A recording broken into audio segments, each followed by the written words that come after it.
Democracy requires repeat play.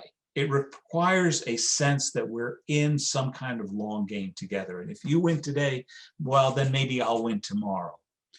When you start acting as if you are in the last stages, then there can be no confidence in the system. There can be no trust. There can be no sense of, I can wait until tomorrow to try to get the resolution and that I want politically. And so you put everything on every election.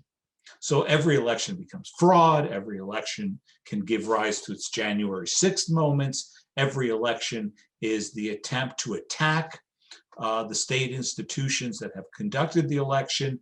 One of the shocking things that has been occurring in the last 6-8 years, and this is almost exclusively on the Republican side, and examples include North Carolina and Michigan.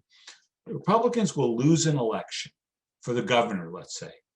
And the last thing they do as they leave office, the Republican legislature, is they strip the governor's office of its powers.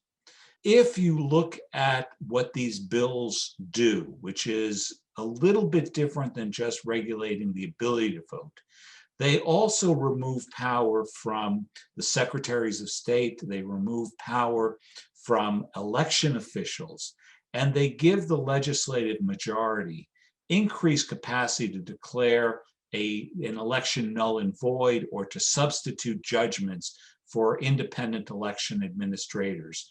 And if they do that, they turn the electoral process into something that can be overridden by pre-existing political power, which means you lose an election today and you use your legislative majority going into the election in order to try to either unwind the election results or make them meaningless. The biggest risk in the electoral context is that the rules will be manipulated after the fact, and that there will be a substitution of political will for electoral will.